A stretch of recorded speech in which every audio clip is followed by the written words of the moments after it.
lóríṣiríṣi ìròyìn láì ní figbá kan bọ̀ kan níná. Ìbàràpá rédíò lẹ́ẹ̀tì gbọ́. Ìbàràpá rédíò ìṣọ̀kan làwa wà fún. lóde àwọn amúgbòrò dùn káwọn tó bínú máa bínú.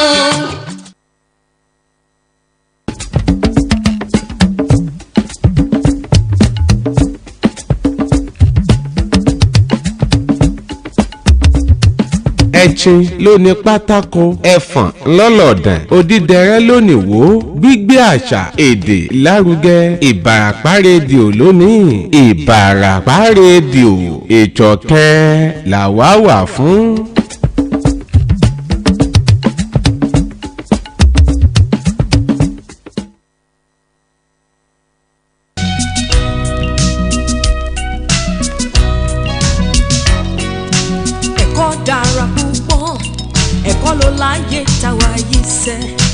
Ẹ̀kọ́ dára púpọ̀, ẹ̀kọ́ ló láyé táwa yìí sẹ̀.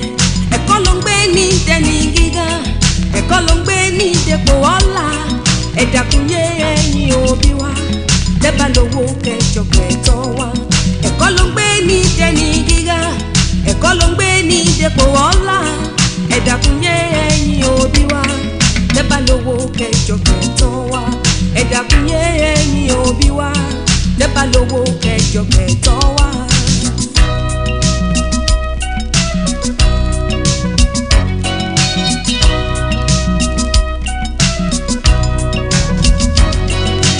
Ọmọ tí kò gbẹ́kọ̀ ó dáni lójú pé yóò jìyà.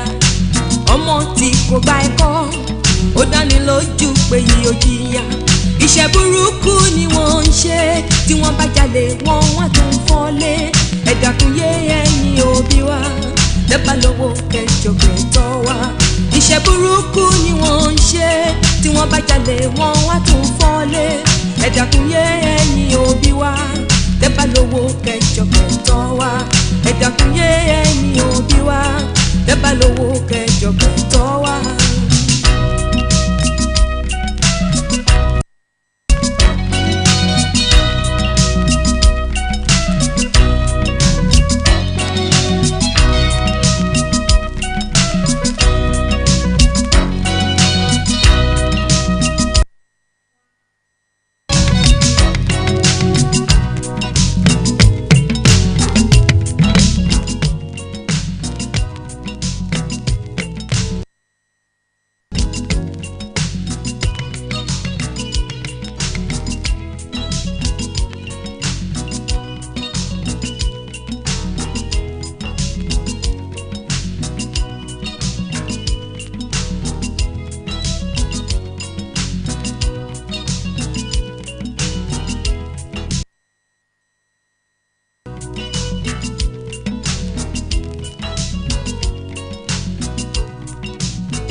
Tọ́dọ̀ mi ní. Okay. Ibẹ̀ ló máa ń lò àwọn tó ṣe tó ń sìn ibẹ̀ mú. Tá a bá kàwé wa, bàtà wa dùn kókó. Ẹ kú ojúmọ́, ẹ kú ojúmọ́ mọ́.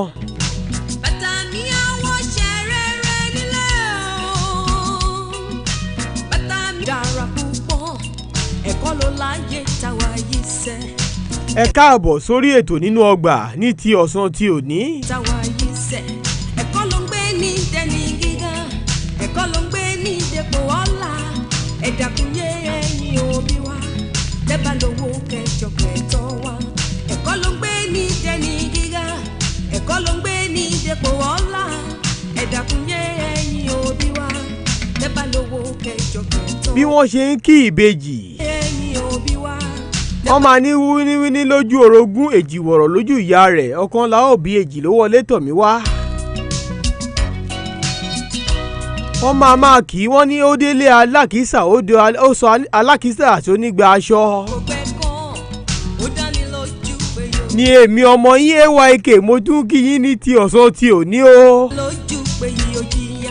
mo dé mo fẹ́ sọ alákìísà donígbà aṣọ ni fún ẹ̀yin ọmọléèwé tẹ̀ gbọ́ mi ní àpapọ̀. wọ́n ní bí obìnrin bá gbé akèrègbè lọ sí ìdí odò ó máa fi ń pọnmi wálé ni.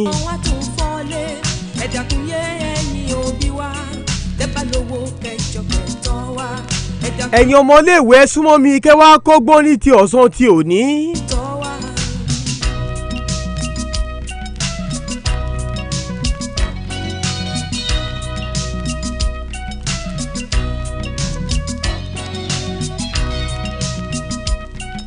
nítorí gbódógbódó báyìí ni là ń gbúrò agogo.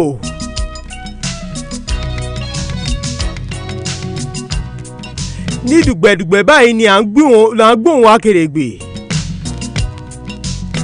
ẹ jẹ́ kó tún mi ṣe ní ti ọ̀sán ti òní o. inú kulu tí a wà náà ni à ń pè ní Ìbàràpá rédíò. ọpẹ́ pàtàkì lọ́wọ́ ọ̀gá mi Alhaji Mọ́gàjí Ìdòwú ẹ̀kẹta ọmọ. ọpẹ́ pàtàkì lọ́wọ́ ọ̀gá mi Ọ̀lárẹ̀wájú Ọ̀lásco. Thank you very much for producing me for this concept.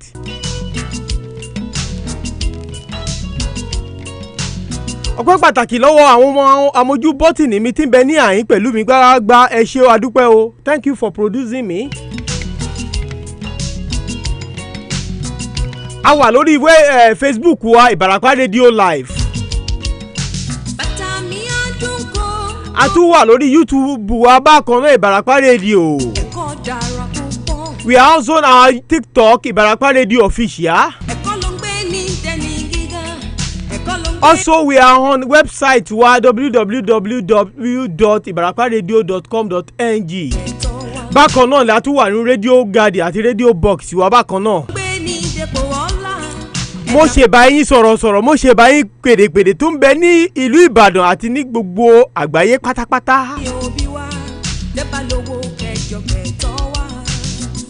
mojúbà yín ẹjẹ́ ojú mi ṣe o ní ti ọ̀sán ti òní.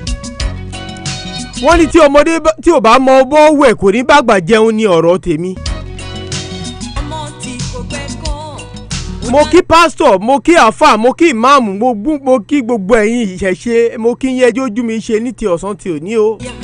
iṣẹ́ burúkú ni wọ́n ń ṣe tí wọ́n bá jalè wọ́n wá tó ń fọ́lé ẹ̀dàkùn yé ẹ̀yìn o. ó yá ẹ wọlé kẹ́ ẹ jókòó kẹ́ ẹ sì dáhùn nínú ọgbà lẹ́tọ̀. iṣẹ́ burúkú ni wọ́n ń ṣe tí wọ́n bá jalè wọ́n wá tó ń fọ́lé ẹ̀dàkùn yé. ètò tó ń tolé tó ń to ayé àwọn ọmọ iléèwé ní àpapọ̀ ni ètò wa yìí ètò nínú ọgbà Eastside Campus. dẹ́bà lówó kẹjọ kẹtọ́ wá. And I've always told you that this program is an exceptional program that is mainly for students worldwide. Either you are in college of education, you are in polytechnic and you are in university, or you are in monotechnics. This program is for you. It is free of charge. I did not collect any penny from it. Ibi tẹ́ gbogbo tẹ́ bá ti ní àti máa gbọ́ èmi ọmọ yín AYK, please àwọn mo fẹ́ kẹ́ ẹ bá mi boko lọ fà. Please kindly share this program. Let everybody, all your mates, all your colleagues enjoying this concept today.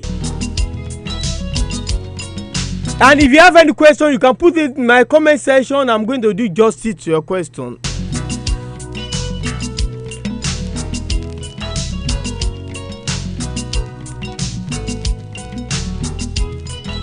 Last upper week Saturday, I was not around last week, but last upper Saturday, the reason why I skipped this my program last week was that I have a wedding, I have to go there. Do you understand? And some of you have been calling me AYK, no program today, no program. I said, please. Èmi ni bàbá ìyàwó tí mo fa ọmọ fún tí mo fa ìyàwó fún ọkọ. That is why I skipped this program last week. Ẹ má bínú ẹ jọ̀ọ́ ẹ ṣé gan ẹ foríjì mi.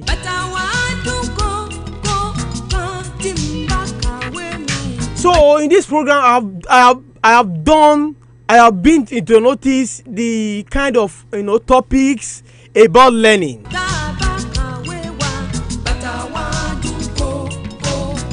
And because of our time, what is our topic for this afternoon?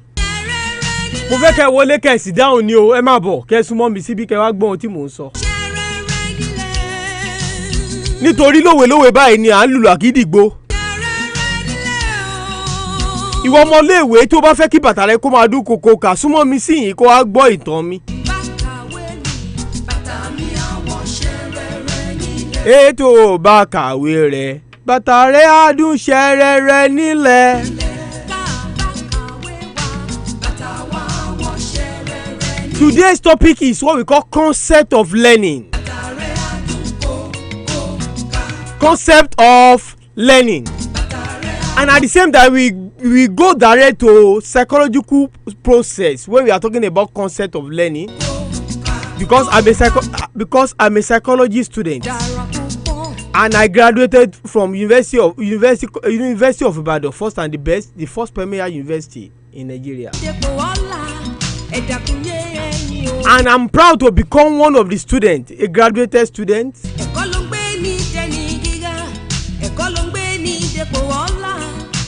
I graduated from Faculty of Education, read guidance and counseling and political science.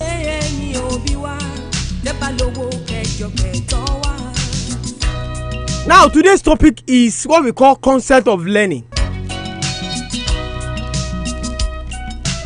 Now, because before I proceed, what is learning? What is learning in psychological way?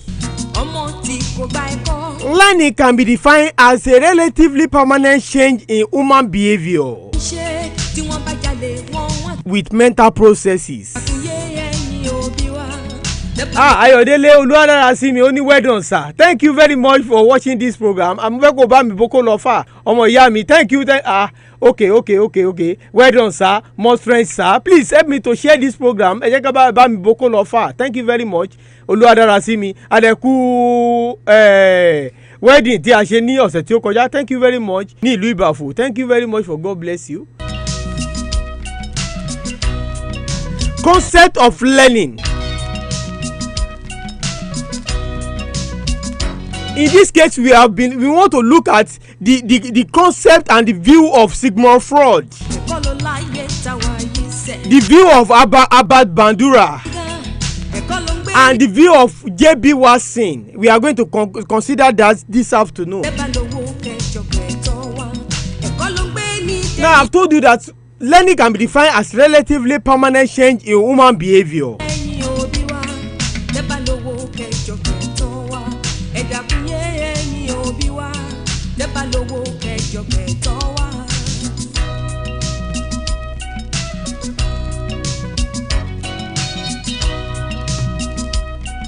So that is learning. That is definition of learning for you. And you can define learning in a layman definition, that is out of transmitting an idea, out of transmitting information to one another. That is another definition of learning. And according to Fafunwa of 1963, that stated that learning can be defined as a way of imparting knowledge to an individual in a society. That is another definition.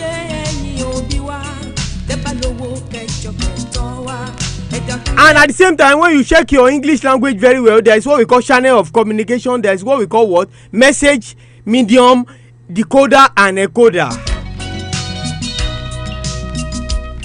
And every day we learn every day. We learn every day. Ẹni tó bá gbàyàn létí, we learn every day from that person. We learning take place anywhere. It takes place at home. It takes place in the school. It takes place among your mates. Oluwadarasimi only I learn a lot in this program. God bless you, sir. Thank you very much, my sister. God bless you. Ẹ bá mi boko lọ fà. That is why I say that this program is an exceptional program that is mainly for students generally.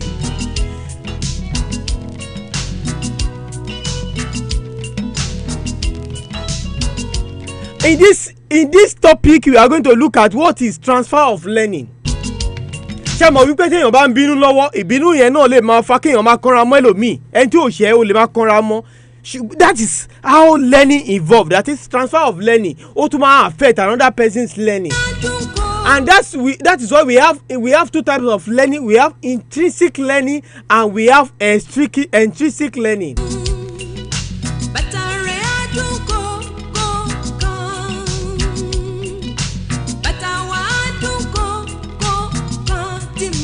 ṣùgbọ́n learning tá à ń sọ yìí ó ní theory o. We are going to look at theories of learning.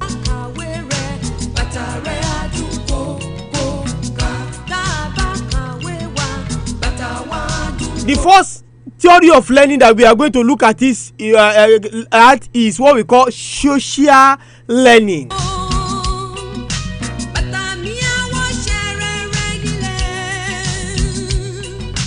J.P. Watson and Piaget, that is they are philosophers and at the same time they are psychological.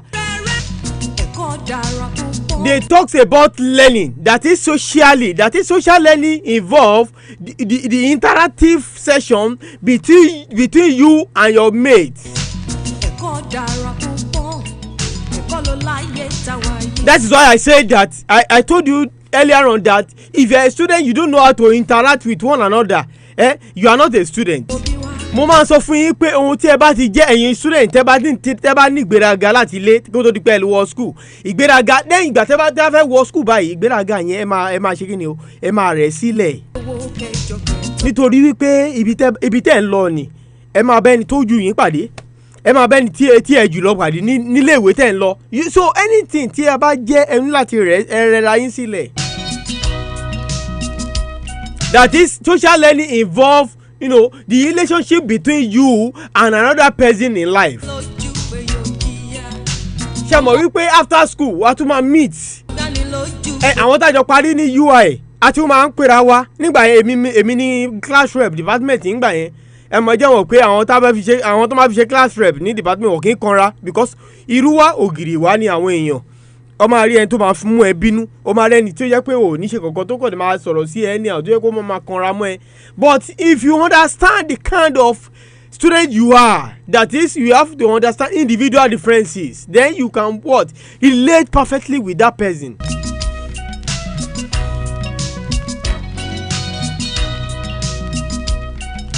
ẹni tí ò bá mọ̀ tó máa ṣe ẹni tí ò bá mọ̀ bẹ́ẹ̀ yẹn máa relate with one another, you cannot become a leader. You cannot become a class rep in the school, even though you cannot become any ESCO in maybe in the and all that, maybe SUG president and all that, because o máa ń kanra mọ̀ wá wù.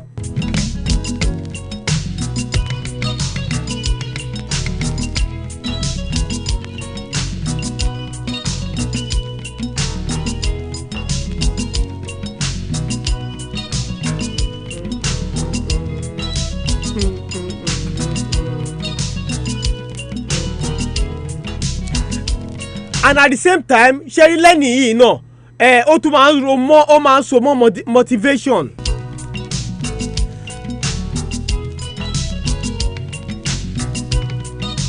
ìwọ ọmọléèwé tó ń gbọ́ mi ohun tó lè fi motivate ara rẹ gẹ́gẹ́ bí akẹ́kọ̀ọ́ ò ní pé kó kàwé rẹ.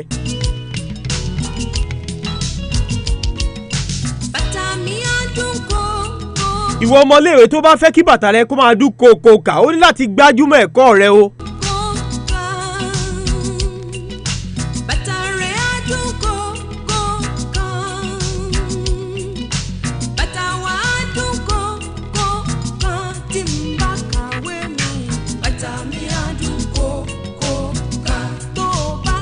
Concept of learning.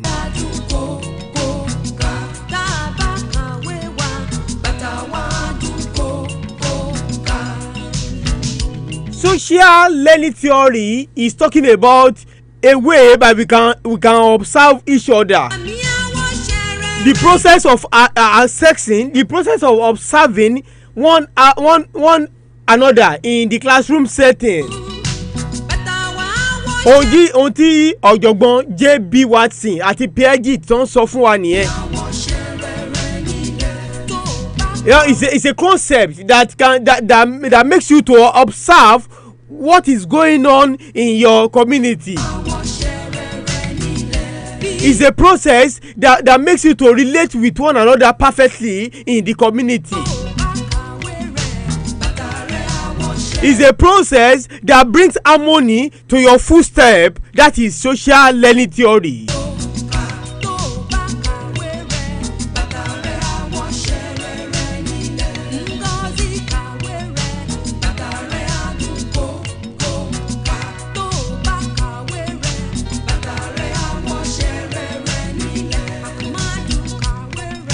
ẹ jẹ́ mọ̀ wípé ohun tí à ń sọ yìí náà ó ṣe social learning theory yìí náà after you have understand who you are and you have understand individual differences, then what is emotion? Do you understand somebody's emotion? So if you understand somebody's emotion, you understand the total life of that person.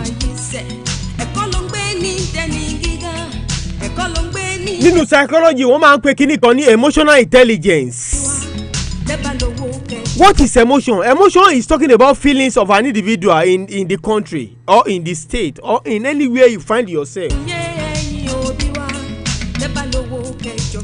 Gẹ́gẹ́ bí ẹ ṣe mọ̀ wípé tí èèyàn bá ní ìyàwó ńlé, àwọn ọkùnrin ká tó tá bá fẹ́ jáde láàárọ̀ tá bá fún ìyàwó wa ní owó pé ó yá ṣe bẹ̀ fún mi o, ṣe sẹ̀mó mo fẹ́ jẹ sẹ̀mó mo fẹ́ jẹ gbá mo fẹ́ yàwó, ok àwa ti lọ bí iṣẹ́. Àdàtí sọ fún wọn pé sẹ̀mó ọ̀ ìyan la fẹ́ jẹ, nígbà tá a máa padà dé àwa rí i pé ó ti tẹ̀bà sílẹ̀ dé wa. Ohun tí o máa fi recognize obìnrin yẹn pé kì í ṣe ọ̀lẹ kì í ṣe ẹni tó níwà kan tí ò dára, ò ní wípé you have to study your spouse. Àkọ́kọ́ ni pé ṣé ó máa ń ṣerú ẹ̀ tẹ́lẹ̀ nígbà tẹ́ ti jọ ní àdéhùn pé iyán lẹ fẹ́ jẹ nígbà tẹ́ bá délé, nígbà tó wá délé ló wá bá pé ẹ̀bà ni ó ṣe sílẹ̀ díẹ̀. Instead of you to understand that person's emotion,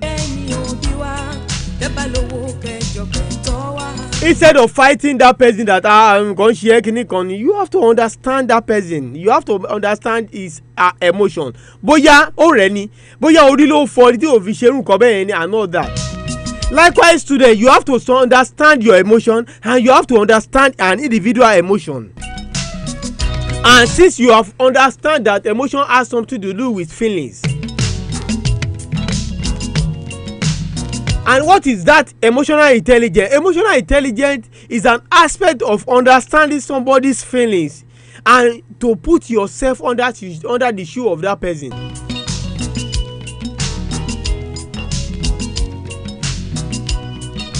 Ló bá tán. Ṣé mo wí pé social learning theory ó sọ nípa attention. How are you attending to your what? To your education. How do you attend to your education? How do you attend to your learning? How do you attend to understand the relationship between your friend and yourself?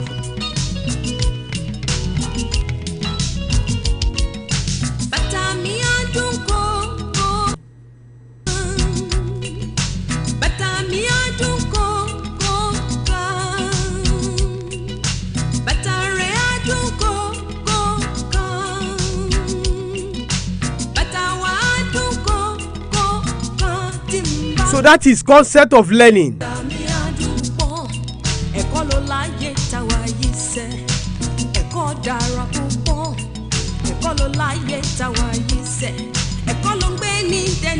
Ọ̀gbẹ́ni Maslow of psychology Maslow is a psychologist. Then also nípa Maslow hierarchical need, that is talking about self-actualization, self-esteem, self-need and self-belonging.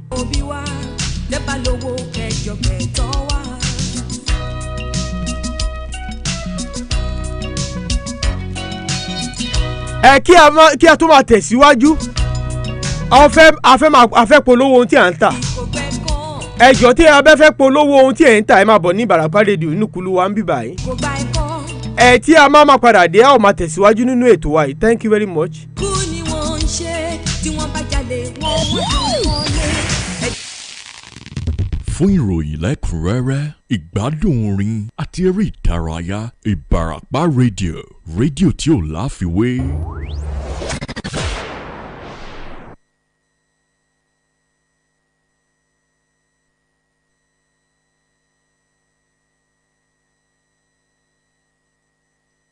síbẹ̀ ọba ń kí gbogbo lé.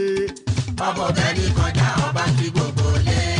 báwo bá kì fún ni a kì fáwo ni nítorí bẹ́gùn ẹni bá jóore orí ayátọ́kùn èyí ló mú iléeṣẹ́ rédíò Ìbàràpá pínyàmọ́ ètò tá a pè ní bámikẹ́bì mi. bámikẹ́bì mi lètò tí ń ṣàdápadà oore mojú olóore torí ọkọ olóore àdúùdù tán ni. bàbá ṣe ni lóore ọpẹ́ làdá láti mọ rírì ọ̀rẹ́ ẹbí ará àtojúlùmọ̀. bámikẹ́bì mi ó máa gborí agbágbé lọ́jọ́ ìṣẹ́gun Tuesday ọjọ́bọ̀ Thursday àti ọjọ́ àbámẹ́ta Saturday ní dédé aago 6:30 sáago 7 àṣálẹ́ níkànnì Ìbàràpá láti kẹ́bí kára kọ́rẹ́ kójúlùmọ̀. ìwọ náà tara ṣàṣà wá gba tíkẹ́ẹ̀tì rẹ lónìí ní ìfẹ̀gbẹ́kẹ̀gbẹ́ rédíò Àgídìgbò Ìwó Road Ọjọ́ Expressway Ìbàdàn. àbí kò kàn sí wọn lórí ẹ̀rọ ìbánisọ̀rọ̀ wọn yìí 090202236. Ìbàràpá rédíò ẹ bá mi kẹ́bi tèmi náà o. ìkọjá ọba kí gbogbo lé. property now láti ń talé property now láti ń talẹ̀ Oríyọ̀mí Hamzat ló ní kí ẹ wá. property now ilé iṣẹ́ ẹlẹ́yinjú àánú tó ṣe fọkàn tán níbi kábàánìtalé kábàánìtalẹ̀ àti gbogbo yòówù tí ẹ bá fẹ́ tà bó ṣe mọ́tò lẹ́fẹ́ tà ẹ máa bọ̀ bẹ́ẹ̀ là tún bániralẹ̀ nílé iṣẹ́ wa tí kò sì sí wàhálà ọmọ nílẹ̀ níbi ilẹ̀ tí ẹ bá rà. àǹfààní kan tún wà tí a ti pínyamọ́ kalẹ̀ eléyìí tí a ń pè ní máa dàbí àjọ èyí ni yóò fún ọ láàyè láti máa san owó ilé tàbí ilẹ̀ tí o bá fẹ́ rà díẹ̀díẹ̀ tí wọn náà fi di latest landlord. ṣé o ti wá rí pé ìrọ̀rùn ló bá dé nílé iṣẹ́ property now òtítọ́ inú ni wọ́n fi ṣiṣẹ́ tiwọn àsorúkọ tí ò lábàwọ́n rí Alhaji Oríyọ̀mí Òkìkí ọmọ Amusa tí wọ́n jí aláṣẹ àti olùdarí ilé iṣẹ́ property now ìwọ náà kàn sí ilé iṣẹ́ property now lónìí kó bá wọn olóríire kọ́wọ́rìn ilé iṣẹ́ wọn wà ní Ìwó Road Ọjọ́ Expressway Àgídìgbò bus stop Ìbàdàn ẹ̀lú wọn ní 07047008877 property now lónìí ẹni mọ̀nà ni ó tẹ̀lé má bọ̀ sọ́wọ́ súrẹ̀ ń bájà.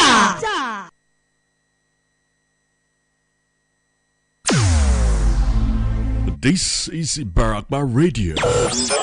ẹ bá mi kí ẹ bá mi kí ẹ bá mi kí ẹ bá mi kí. bàbá Tóyìn mo mọyì olólùfẹ́ mi mo sì fẹ́ kí mo mọyì ẹbí mi mo sì fẹ́ kàn sí báwo ní tí wàá ṣe tá yóò gbọ́ tóun ó sì mọ̀ bó ti ṣe pàtàkì sí mi sí. mákọ̀wé dààmú sọpọlọ gẹ́gẹ́ bó ti ṣe mọ̀ pé gbígbóhùn ẹ̀yin olólùfẹ́ wa làrókòdògiri wa. iléeṣẹ́ rédíò Ìbàràpá ti ṣàgbékalẹ̀ ètò kan tá a pè ní bámikẹ́bì mi. ètò kan àrà ọ̀tọ̀ tí iléeṣẹ́ rédíò Ìbàràpá ṣàdáyanrí fún gbogbo ẹ̀yin olólùfẹ́ wa nílẹ̀ yìí àti lókè òkun. tẹ́ ẹ fẹ́ kàn sí ẹbí ará ọ̀rẹ́ àti ojúlùmọ̀ yín bí yóò ti máa jẹ́ gbígbé sáfẹ́fẹ́ ní gbogbo ọjọ́ Tuesdays Thursdays àti Saturdays ní déédéé agogo 6:30 ìrọ̀lẹ́ sí aago 7 àṣálẹ́. o ṣeun bàbá Tóyìn báwo ní ti wá rìn. ó lè kàn sí wọn ní iléeṣẹ́ wọn eléyìí tó ń bẹ ní ìfẹ̀gbẹ́kẹ̀gbẹ́ iléeṣẹ́ rédíò Àgídìgbò bus stop Ìwó Road Ọjọ́ Expressway Ìbàdàn láti lọ ra káàdì ìkíni tìrẹ pẹ̀lú owó ẹgbẹ̀rún kan 1000 naira. ó lè pè tàbí kí o fi àtẹ̀ránṣẹ́ WhatsApp sórí ẹ̀rọ ìbánisọ̀rọ̀ yìí 0902-023-8226. 1000 naira. ooo èyí tún dára o ẹbí mi jù bẹ́ẹ̀ lọ sí mi.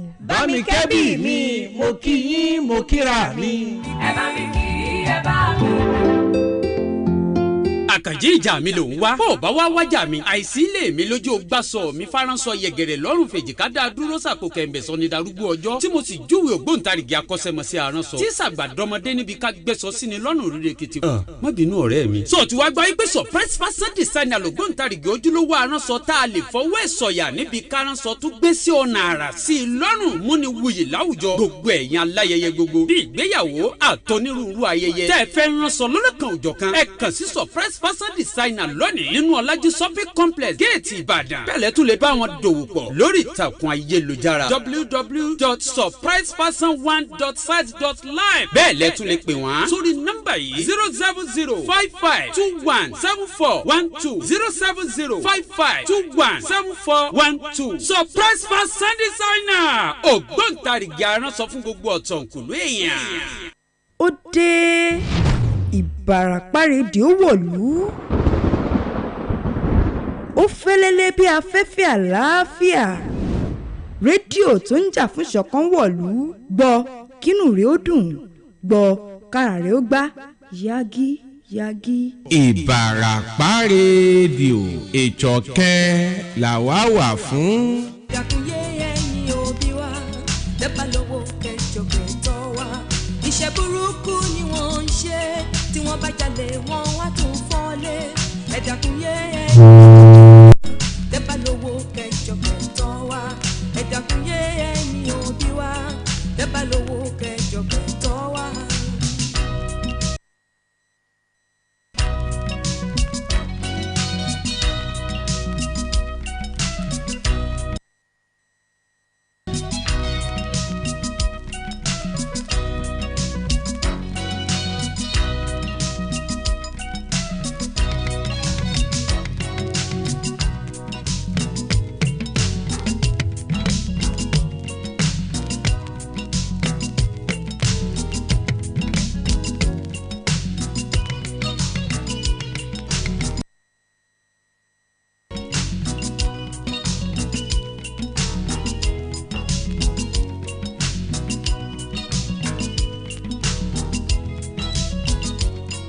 Káàbọ̀ padà láti ojú ọjà.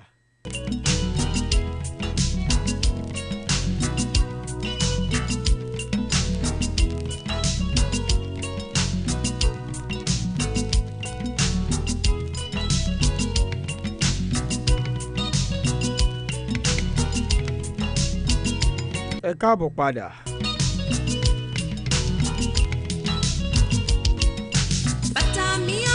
Mo fẹ́ fi àsìkò yìí sọ fún ẹ̀yin tí ẹ̀ ń ṣe bísínẹ́sì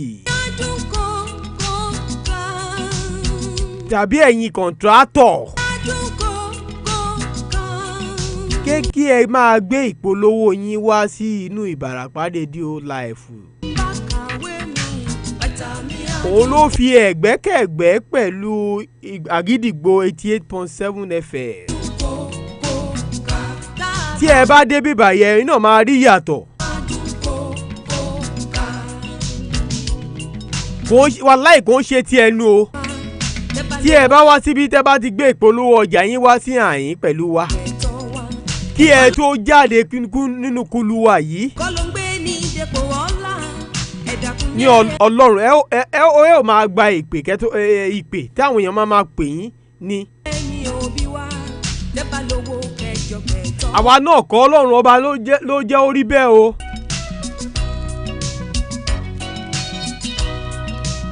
We are talking about theory of learning.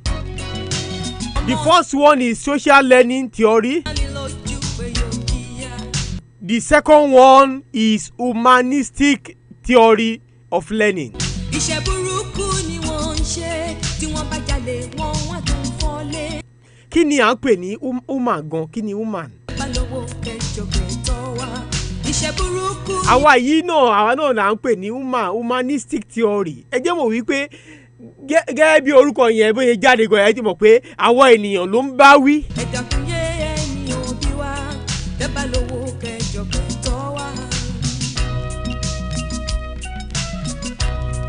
This concept deals with individual personal words. Yes, this concept that we are talking about, that is a humanistic theory. This with concept of personal words of an individual. Ohun tí mo word, ohun tí ẹ̀yin náà word gẹ́gẹ́ bí ọmọléèwé. Ṣẹ́dẹ̀ mọ̀ wípé àti mo wà ní secondary school ní Ondo State. Mo mọ oníkàlùkù ló mọ ability rẹ̀ o. Mi ò good ní mathematics, àwọn ọ̀rẹ́ mi mọ mathematics ṣùgbọ́n mo mọ Yorùbá dáadáa. Ibi tí mo mọ̀ ohun tí mo mọ̀ nìyẹn oníkàlùkù ṣẹ́ni ohun tí mi ò mọ̀ mi ò sọ pé bóyá mo mọ̀. Òun là ń pè ní individual words, individual perception, individual assimilation, individual concept.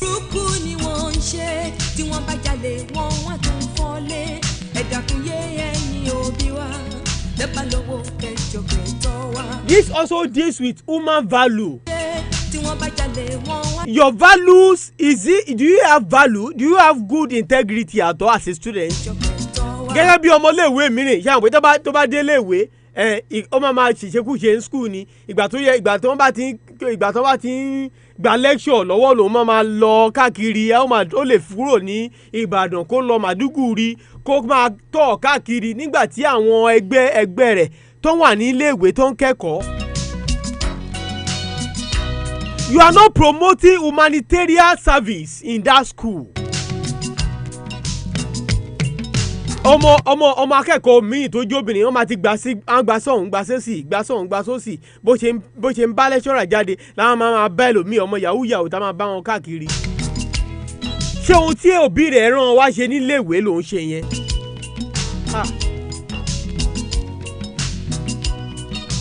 Humanistic theory of learning is talking about an individual perception. He's talking about individual attitude. He's talking about individual behavior. Okay. Let me come to this way. What is behavior? Go. Answer pé okay, behavior. What is behavior? Behavior are what organism does every day. Bó ṣe kọ́ wa ní university nìyẹn. Behavior are what organism does every day. Then who are the organism? Is we, àwa ènìyàn, àwa náà ni organism. Why do they call us organism? Is because we relate with one another, we eat with one another, we talk with one another. Wọ́n pè kíní kan nínú political science, wọ́n pè ní fundamental human rights. That is, in that fundamental human rights we have freedom of speech, freedom of association, freedom of movement, but there's a clause in that, there is limitation in that freedom. Ṣé mo wípé ibi tí a bá ti ń sọ̀rọ̀ a gbọ́dọ̀ sọ àsọtán níbẹ̀? Nítorí tá a bá sọ àsọtán ó lè kó bá wa ní ọjọ́ iwájú, ó lè kó bá wa ní ọjọ́ ọ̀la. Ẹ̀yin ọmọléèwé ẹ ṣọ́ra yín gan gidi. Olúwatómínímí ló tó sìn Ayọ̀délé ìyàwó nìyẹn. Adẹ̀kóríire ọ̀sẹ̀ tí ó kọjá ìyàwó ní mẹ́ni o ṣé o ti wà ní ọ́nímù báyìí? Ó ní well done, okay, well equipped program. Ó ní thank you for this sir, thank you very much. I send my greeting to your husband o. Ẹ ṣì wà ní ọ́nímù nàbí? Help me to propagate this wonderful show. Ẹ bá mi boko lọ fà. Mrs. Olaniyi Ayọ̀délé Ọlájùmọ̀kẹ́, thank you very much for supporting this program and for watching this program. Ọmọ tí kò gba ẹ̀kọ́ ó dáni lójú pé yìí ó jìyà iṣẹ́ burú. Mi ò tiẹ̀ mọ̀ pé o tún lè ráyè wo ètò mi ní tèmi, mo rò pé a ṣì wà ní honeymoon ni. Mo rántí ìgbà tí mo ṣe wedding ní 2014. Iṣẹ́ burúkú ni wọ́n. Mo ti jó ní ọjọ́ Saturday. Mo ò tiẹ̀ lè ṣe kankan mọ́.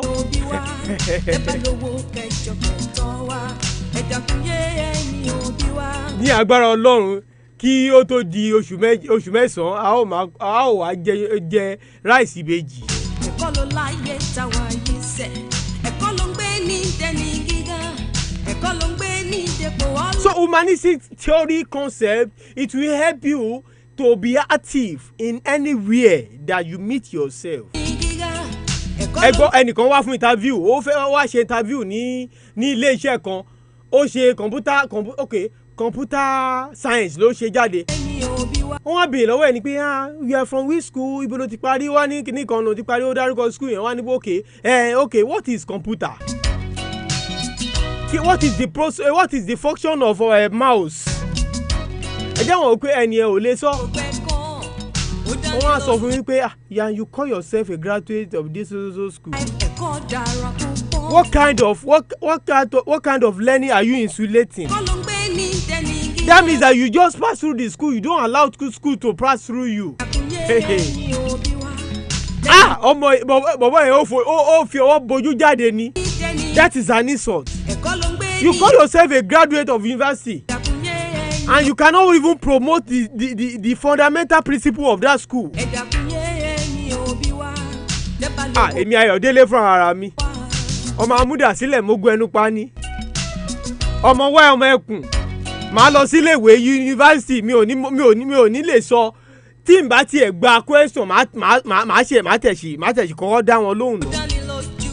Ohun tí a sọ nìyẹn, you have to just, there's what we call, okay, we have types of esteem, we have low self-esteem and we have high self-esteem. But as a student, I want you to possess what we call high self-esteem. Very high one, so that people can give you respect as a student. Ìgbà tí mo kúrò nílé tí mo lọ tí mo ní admission sí University of Ibadan. Bí mo ṣe kúrò nílé kọ́ ni mo ṣe padà náà. Ṣé kò yé yín ni? O gbúdọ̀ wá sí yunifásitì kó tún lọ sí ilé kó tún wà bákan náà.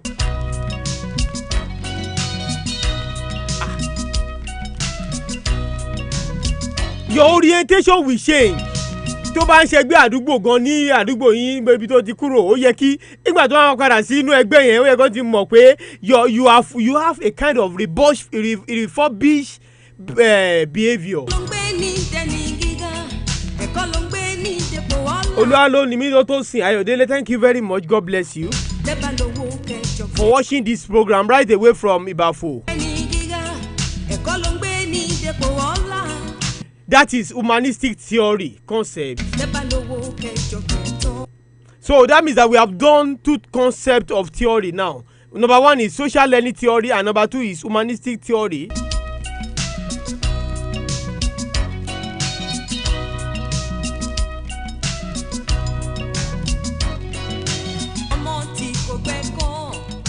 Another theory is what we call constructive theory. Mama, like psychology dada. Constructive what? Theory. You as a student, are you a constructive somebody? Are you somebody that did not depend on somebody else? Don't have a exam money. Ìwọ máa jí wo jọ wá jókòó sẹ́gbẹ̀ẹ́ mi wá jókòó sí ẹ̀sìn mi. Ìwọ máa wo mi ò ká ìwé kankan wo ni mo máa jíṣẹ́ rẹ̀ wò lẹ́ni. That means that you are not constructive in nature. Any logo UI wọ́n ní wọ́n kọ́ bí èdè Hebrew ṣe okay èdè Greek yes wọ́n ní rete sapere fans bóyá French ni o wọ́n ní rete sapere fans. That is UI produce somebody with sound character and sound judgment. A student that are worthy in character and sound judgment. That is the motto now. That is a student that are worthy in character and sound in judgment. Worthy in character. That means that we have types of character. We have types of behavior. We have additive behavior, and we have another one behavior. If I recollect, I will tell you. And we have possessive behavior. Yes. Àwọn behavior kan wà tí jẹ́ wípé a máa ń kọ́ ẹ̀yin ọmọléèwé ẹ ti gbàgbé pé ẹ ti kúrò school ó ti mọ pọ́ọ̀sì òbí rẹ o wàá dé school wàá sọ̀rọ̀ ẹ̀ dìdàkudà àwọn máa ṣe yahoo ìwọ náà wàá bá wọn ṣe wàá máa lọ sí òde wàá máa lọ sí overnight ìwọ náà wàá ti gbàgbé ilé tó ti kúrò. That means that you are not constructive in nature. Iṣẹ́ burúkú ló ń ṣe gẹ́gẹ́ bí orin tí à ń gbọ́ yìí. Ẹ gbọ́ mo fẹ́ kẹ́ farabalẹ̀ kẹ́ gbọ́ orin yẹn dáadáa. Ó ń sọ fún àwọn òbí wọn pé tẹ́ bá ti lówó kẹ́ tó wà ẹ̀yin máa gbádùn wà ẹ̀yin ọmọléèwé ìgbà tẹ́ wà níléèwé ṣé òbí rẹ̀ ṣé wọ́n fọkànbalẹ̀ lórí rẹ̀? Are you a constructive student? Àwọn ọmọléèwé mi wà tó yẹ pé wọ́n náà débì kan wọ́n máa béèrè question náà wọ́n ti get ẹ̀. Ẹ jẹ́ kí n fi example ìkulùkulù tí mo wà yìí àwọn tó ń produce mi níbi tí mo wà yìí ṣẹ̀dẹ̀ mo wí pé tí wọ́n bá mọ ohun tí wọ́n bá mọ bọ́yẹn máa di mouse mú ibi tó máa fẹ́ ṣe wọn lè produce mi. That means that I drove cab for them. Mo respect wọn because ordinary person cannot just come to this place and produce me. That means pé wọ́n tó lọ kọ́ ní school wọ́n replicate ẹ̀ nínú bí kulu tí mo wà yìí. Ìyẹn ló ń pè ní you are a constructive student. Ẹ pàtẹ́wọ́ fún mi ni. Ẹ pàtẹ́wọ́ fún mi jàre. Okay, wọ́n ti pàtẹ́wọ́ fún mi. That is I said that you are a constructive student. A constructive student is a kind of student that understand what he went to the school to learn. You know, we have types of education. We have formal education and we have informal education. Formal education is the kind of education that we inculcate from home. Informal education, okay, multimedia. Formal education is a kind of education that we inculcate from school. Yes. Informal education is a kind of education that we inculcate from home. Ibẹ̀ náà ti máa kọ́ wa pé okay, you cannot greet, oya greet, good morning ma, good morning sir, good morning everybody. Ẹ jẹ́ kí n pa yín lẹ́rìn nígbà tí mo wà ní primary school, mo gbóúnjẹ wá ẹ̀wà mo gbé wá sínú kíláàsì níjọ́ yẹn. Àwa jáde break. Nígbà tá a máa padà dé, tá a parí break tá a padà dé. Oúnjẹ tí mo gbé wá tí mo gbé sínú inú lọ́kà ní àkíntì lọ́kà wá ń gbà yẹn. Oúnjẹ tí mo gbé sínú kúlà mo rò pé ó ti máa gbóná. Ẹ jẹ́ mọ̀ pé a máa ń jókòó èmi àti ọ̀rẹ́ mi oúnjẹ Àlàbí àjókòó tira wa ni. Mi ò mọ̀ wípé bí mo ṣe lọ fún break òun ò lọ fún break ó wà ń bẹ̀. Ẹ jẹ́ mọ̀ pé gbogbo ẹ̀wà tí mo gbé wá ló parẹ́ ó parí gbogbo ẹ̀ ní. Nígbà tí mo máa padà wá sí class mo á ní kí n gbẹ́wà jáde kí n jẹ́ mo á rí i pé mi ò mà bẹ́wà ọ̀kan mẹ́ mọ́. I cried. Nígbà tí mo wá sọkún ni ṣé mo pé ní primary school àwọn tíṣà máa ń jókòó tì wá ni mo wá lọ bá wọn mo ní Ayọ̀délé kí ló dé tó ń sunkún mo ní mo ní somebody ate my food ó ní who is that person kí ni kan oya everybody stand up. Tíṣà yẹn wá fún mi ní àǹfààní kan pé kí n máa gbóòórùn ẹnu ẹnì kọ̀ọ̀kan one by one. Nígbà tí mo máa dé ẹnu ọ̀dọ̀ Àlàbí tí mo máa gbóòórùn ẹnu ẹ̀ báyìí ẹ jẹ́ mọ̀ wípé ẹ̀wà ẹ̀yọ̀ kan jábọ́ nínú ó jábọ́ ní ẹnu ẹ̀. Tíṣà ní Àlàbí jọ̀wọ́ ló bẹ̀rẹ̀ sí ń jalè. Ó ní ebi ń pa mí ló jẹ́ kí n jẹ́. Have you informed Ayọ̀délé that you want to eat his ẹ̀wà? Ó ní no. Àwa akọrin fún jọ yẹn pé ìwọ tó ò tiẹ̀ mọ̀wé rárá o mọ̀wé o dẹ̀ tún jí oúnjẹ olóúnjẹ jẹ. Ṣé òun ṣe ọmọ tó ń fẹ́ wọ́ nílé ìwé gẹ́gẹ́ bí akẹ́kọ̀ọ́? Ohun tí òbí rẹ̀ fún ọ kó mánéjì nílé ìwé ṣé o mánéjì rẹ̀? Ṣé kí òun ṣe ẹni tó pé ó máa fún ní 20,000 naira pé kó mánéjì ẹ̀ tí wàá lọ sí Bódìjà tí wàá pé ẹ bá mi gé bọ̀gọ̀tọ̀ 10,000. Are you a constructive somebody? Nítorí ìjọba àkókò. I appreciate Ayọ̀délé Olúwadára-sí-mi. I appreciate ìyàwó Olúwatómi ní orúkọ yẹn máa ń kọ́ mi lẹ́nu jàre. Olúwatómi Lótósìn Ayọ̀délé now aka Mrs. Ọláníyì. Ìyàwó ní mẹ́ni o. Nítorí ìjọba àkókò mo ti mọ̀ wípé ẹ ti rí ẹ̀kọ́ kan tàbí òmíràn kan nínú ohun tí mo mú wá fún yín ní ti ọ̀sán ti òní. If you have any question as regards to what I have said this afternoon, you can put it in my comment section. I'm going to do justice to your question. I can call myself a professor of psychology. I stand to be corrected. Kò ṣe ìgbéraga Ọlọ́run ọba ló ní orí bẹ́ẹ̀.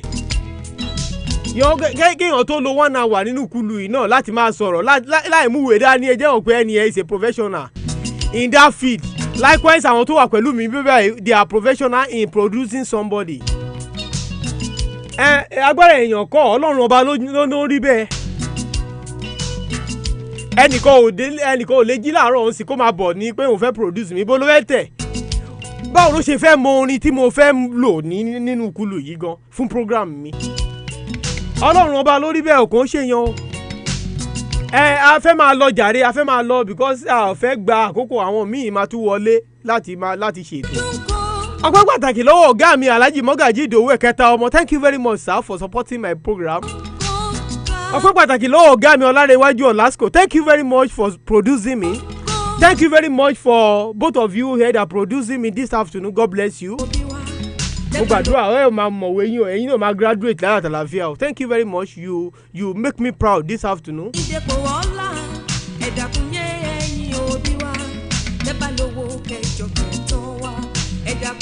Thank you very much for producing me.